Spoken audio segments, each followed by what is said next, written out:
तुम्हारी कामयाबी की खुशी में हमने आज पुराने घर पर पार्टी रखी है। तुम आहान के साथ आ जाओ। जी दादाजी, थैंक यू, हम आ जाएंगे।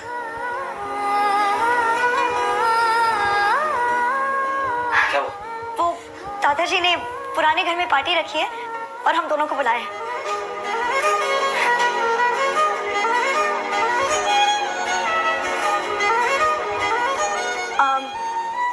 मेरा मतलब है कि पार्टी में बुलाया है, पर इसमें इतना खुश होने वाली बात ही नहीं है।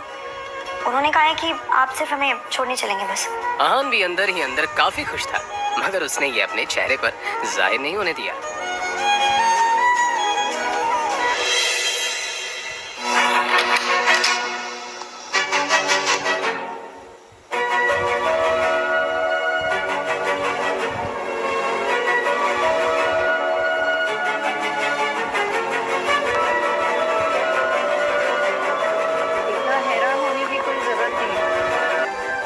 कुछ कपड़े मंगवाए थे, पसंद नहीं आए। दुकानदार पैसे वापस ही नहीं कर रहा था, तो मैंने सोचा आपके लिए कुछ मंगवा।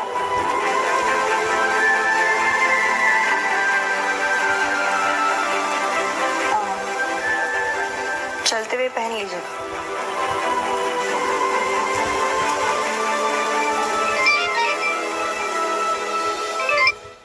हाँ शगुन बोलो। शनाया, ये शॉपकीपर बोल रहा है कि तुमने आहान के लिए स्पेशल ऑर्डर देके सूट बनवाया है। क्या चल रहा है ये सब? तो मैं आहान के लिए कुछ करूं तो उसमें गलत क्या है? फोन रखो, बाद में बात करते हैं। शाम हो चुकी थी और सभी बड़े लोग पार्टी में आ चुके थे। आहान और शनाया को देखकर शौर्य और शगुन के मन में कुछ और ही चल रहा था। एक काम बोला था मैंने इस आहान को, वो भी नहीं हुआ इससे। आजकल बहुत सर पर चढ़कर नाच रहा है। इसके लिए मैंने खुद कुछ सोच रखा है, कुछ ऐसा जिससे जितनी ये जोड़ी खूबसूरत दिख रही है उतना लोग इन पर थूके। इसके लिए मुझे तुम्हारा साथ चाहिए होगा। आखिर क्या प्लान आया है शौर्य के दिमाग में? इस पार्टी में कुछ तो ऐसा करना पड़ेगा जिससे आहान और शनाया की बेइज्जती भी हो जाए और गलती भी आहान की हो। शौर्य, ऐसा होगा कैसे? इस गरीब सड़क छाप पे इतना महंगा सूट कुछ जम नहीं रहा है। शनाया, वेलकम बच्चा। Aahan, welcome to the party. Come, let's have a drink. आ जाओ। शनाया भी पता नहीं आजकल इसे कुछ ज्यादा ही भाव देने लग गई है। पता नहीं क्या हो गया इसे। सही कहा, आजकल कुछ ज्यादा ही उछल रहा है। अब देखो मैं क्या करता हूँ।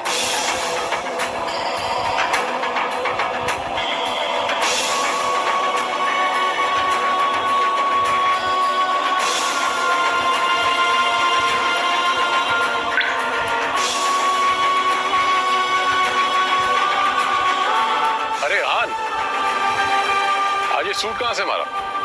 ओ, अब ये निकम्मा पति अपनी पत्नी के टुकड़ों पे पलने भी लगा है, वरना तुम्हारी इतनी औकात का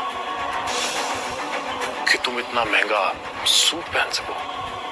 अरे जीजा जी, इसकी बातों का बुरा मत मानिए। अब आखिर जीता है ना, और आप अपनी पत्नी के पैसों पे ऐश कर रहे हो, तो इसमें गलत क्या है? अच्छा सॉरी, लेकिन शगुन, तुम्हें लगता है कि शनाया इससे प्यार करती है? तुम्हें ऐसा क्यों नहीं लगता?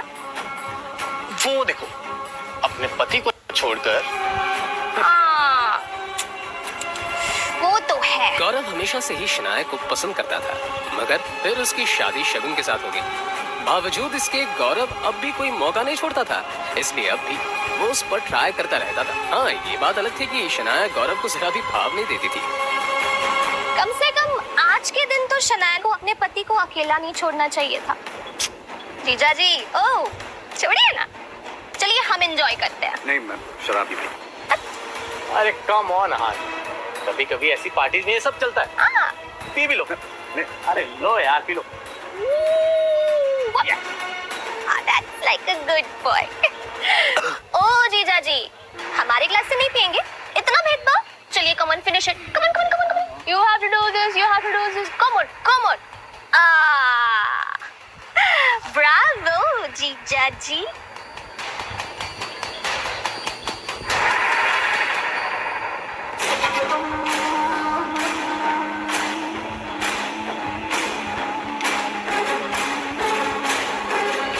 सुनिए सुनिए सुनिए, ये है हमारे घर के दामाद। इनमें बहुत सी खूबियां हैं और ये किस खानदान से है, इनका पेशा क्या है, आज ये सब बताएंगे कि इन्होंने क्या सोचकर हमसे रिश्ता जोड़ा। ओह, तो तुम दोनों ने इसीलिए मुझे शराब पिलाई। अब अगर इतनी जिज्ञासा हो ही रही है तो सुनो साले साहब, पहले आपसे शुरू करते हैं। तुम ना एक नंबर के लालची।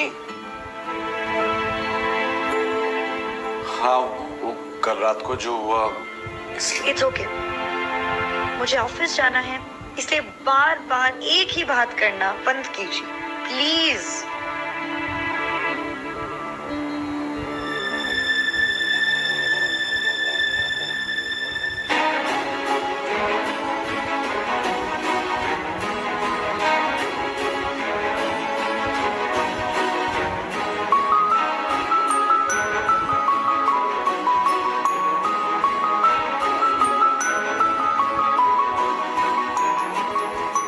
शनाया, आप ये शायद ऊपर भूल गई थी। लगा लीजिए वरना आपके सर में दर्द शुरू हो जाए। दोनों अपने मंजिल की तरफ निकल पड़े। वो मैं सोची थी कि क्यों ना मैं इस बाइक से ही चलूं, ट्रैफिक में आसानी हो जाएगी।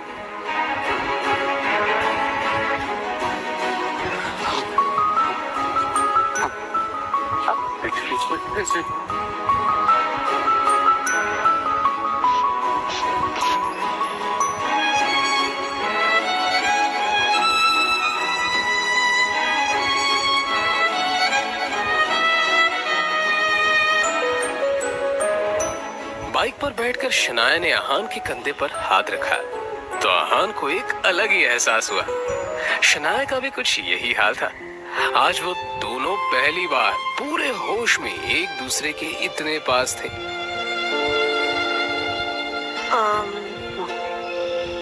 अब आप चलेंगे या किसी और का भी?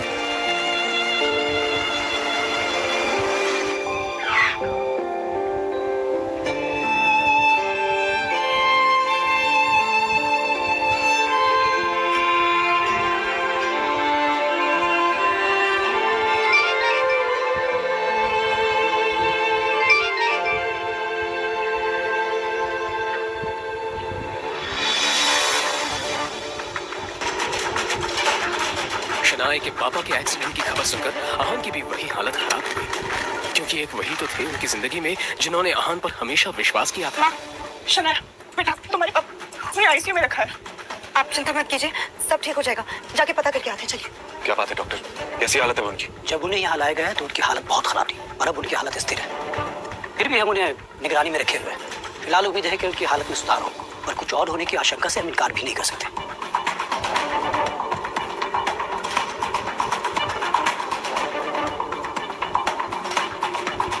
आहान, शनाया और यामिनी जी का पूरा दिन कश्मकश में बीत गया। शाम होने को आई थी और अब भी वो सब हॉस्पिटल में मौजूद थे। शनाया की हालत आहान से देखी नहीं जा रही थी। तभी कुछ सोचते हुए आहान ने शनाया के पास जाकर कहा, अब माँ को लेकर घर निकल जाइए शनाया। अंकल की देखभाल के लिए मैं यहाँ हूँ। जो भी होगा मैं आपको फोन करता रहूंगा। पर मैं पापा को इस हाल में छोड़कर कैसे जा सकती हूँ? उनकी हालत। देखो शनाया, अंकल के लिए मेरा प्यार आपसे कम नहीं है। उन्होंने मेरे लिए जो कुछ भी किया है उसका एहसान मैं नहीं चुका सकता। वो मेरे लिए भगवान के समान है। इसलिए मैं कह रहा हूँ आप खुद पर ध्यान दीजिए और माँ को लेकर घर जाइए। मैं यहाँ पे सब कुछ संभाल लूंगा।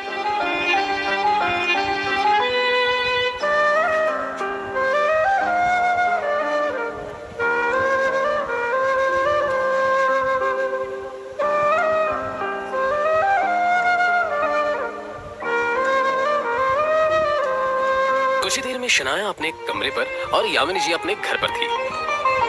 उधर अहान अभी हॉस्पिटल में एक जगह बैठा हुआ था जब डॉक्टर ने उसके पास आकर कहा, देखिए मिस्टर शेखर की हालत अचानक ही बहुत ज्यादा बिगड़ती जा रही है, जल्दी उनको ऑपरेशन करना होगा। डॉक्टर आपने तो कहा था उनकी हालत स्थिर है, फिर अचानक क्या हो गया? इस बारे में हम कुछ भी ठीक से नहीं कह सकते, मगर उनका ऑपरेशन जल्दी नहीं किया गया तो उनकी जान को खतरा है। तो फिर डॉक्टर आपको किस बात का इंतजार है? आप ऑपरेशन शुरू कीजिए। ओके फाइन, मगर कुछ डॉक्यूमेंट्स है जो आपको भरने पड़ेंगे और साथ ही जाकर बिल काउंटर पर आप जाकर 15 लाख जमा करा दीजिए। मैं ऑपरेशन की जाकर तैयारी करता हूँ। ओके। 15 लाख की बात सुनते ही अहान टेंशन में नजर आने लगा। उसने शनाया को कॉल करने के लिए फोन निकाला ही था कि तभी उसके सामने विक्रम खड़ा दिख दिया, जो अहान की तरफ देखकर मुस्कुरा रहा था।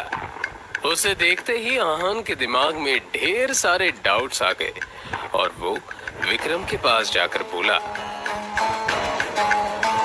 आप यहाँ पे क्या कर रहे हैं? वैसे शनाया पैसे का इंतजाम आसानी से कर लेंगे, लेकिन आपने ये सोचा है यंग मास्टर कि ये सब अपने आप कैसे हो गया? यह एक्सीडेंट तुम्हारे पापा के कहने पर ही करवाया गया है। हिम्मत कैसे हुई ये करवाने की? आदित्य रायजादा की हिम्मत इतनी ज्यादा है कि उनके एक इशारे पर शेयर मार्केट हिल सकता है। ये तो एक मामूली सा एक्सीडेंट है। ये आपने सही नहीं किया और इसकी कीमत आपको चुकानी ही होगी। बस 15 लाख की तो कीमत है और मैं वो पूरी देने के लिए तैयार हूं। रायजादा ग्रुप को अपना लो। वैसे भी इस कंपनी के सामने 15 लाख ऊंट के मुंह में जीरे समान है।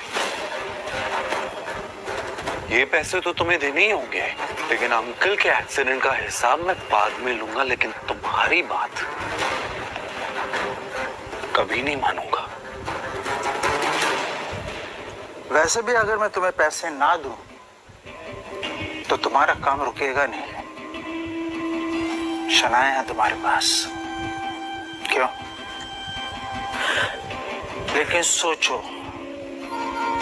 अगर शनाया को ये पता चल जाए कि रायजादा खानदान के साथ ताल्लुक होना ही इस एक्सीडेंट की वजह है, तो क्या वो तुम्हें माफ करेगी?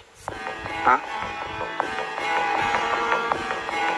तुम्हारा ये जो रिश्ता है धीरे धीरे सही हो रहा है, वो पूरी तरह खत्म हो जाएगा।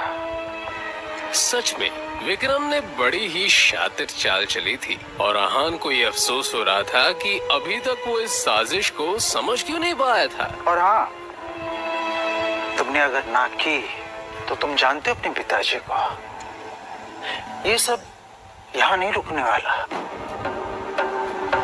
शनाया भी है ना। अब ऐसा कुछ नहीं करेंगे जिससे शनाया या उसकी फैमिली और मुसीबत में है। मैं आपकी बात मानने को तैयार हूं, लेकिन हाँ, ये बात बाहर नहीं आनी चाहिए कि मैं कौन हूं और ये सब मेरी वजह से हुआ है।